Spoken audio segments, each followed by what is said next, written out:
రైతులకు ఏకకాలం రుణమాఫీ అని చెప్పి రైతులను మోసం చేసింది కాంగ్రెస్ ప్రభుత్వమని విమర్శించారు ఎమ్మెల్యే కేటీఆర్. రుణమాఫీపై ప్రభుత్వాన్ని రైతులు నిలదీయాలని పిలుపునిచ్చారు. కేసీఆర్ 12 సార్లు రైతు బంధు ఇచ్చినా అలా ప్రచారం చేసుకోలేదన్నారు. నల్గొండ రైతుల కష్టాలకు కాంగ్రెస్ కారణమే అని అన్నారు. స్థానిక ఎన్నికలు అయిపోగానే రైతు బంధు ఆగిపోతుందని విమర్శించారు కేటీఆర్. నల్గొండలో నిర్వహించిన రైతు మహాధర్నా కార్యక్రమంలో పాల్గొన్నారు. ఏం చెప్తున్నా అంటే ఇది యాసంగి 2023 యాసంగి పంటకు 5,000 ఇచ్చిండు, చేతులు దులుపుకున్నాడు. అప్పుడు ఎకరాకు 2,500 బాకీ ఉన్నాడు. తర్వాత వానకాలం ఒక్కొక్క ఎకరానికి 7,500 రూపాయలు బాకీ పడ్డాడు.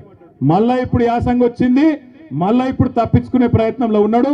తప్పించుకోనియద్దు, 15,000 కాదు 12,000 ఇస్తా అని తప్పించుకునే చక్కర్లో ఉన్నాడు. అందుకే మీ అందరికి నేను చెప్తున్నా, ఒక్కొక్క ఎకరానికి ఎంత బాకీ ఉన్నాడు రేవంత్ రెడ్డి? కనబడుతుందా లేదా? ఇది ఒక్కొక్క ఎకరానికి ఎంత బాకీ ఉన్నాడు? 17,500 రూపాయలు బాకీ ఉన్నాడు. కాంగ్రెస్ వాళ్ళు ఓట్లు అడిగేందుకు వస్తారు, మళ్ళా అమ్మ అయ్యా అక్క అల్లుడు తమ్ముడు అనుకుంటూ వస్తారు. అడుగుండ్రి, ఏమరా కొడక బాగా చెప్తివి, అసెంబ్లీ ఎలక్షన్ల ముంగట ఎక్కడున్నారు కాంగ్రెస్ వాళ్ళు?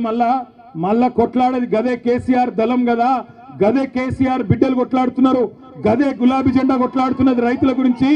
మీరెక్కడ పోయినరు అని కాంగ్రెస్ వాళ్ళని అడగండి. ఎక్కడ పోయినాయి మా వానాకాలం రైతు బంధు? ఎక్కడ పోయింది 15,000 రూపాయలు? నిలదీయండి. ఏమైంది రుణమాఫీ అని అడగండి, ఏమైంది బోనస్ అని అడగండి. అడగకపోతే అమ్మ కూడా అన్నం పెట్టది, యాది పెట్టుకోండి. అడగకపోతే అమ్మ కూడా బువ్వ పెట్టది. అందుకే అడగాలి. పోరాటాల పురిటిగడ్డ నల్లగొండనే మొత్తం రాష్ట్ర రైతాంగానికి ఆనాడు సాయుధ పోరాటంలో ఎట్లయితే స్ఫూర్తి నింపిందో, మళ్ళొక్కసారి రాష్ట్రంలో రైతులు తిరగబడేందుకు నల్లగొండనే వేదిక కావాలి. అందుకే ఇక్కడి నుంచే మొదలు పెట్టినాం ఈ రైతు పోరు.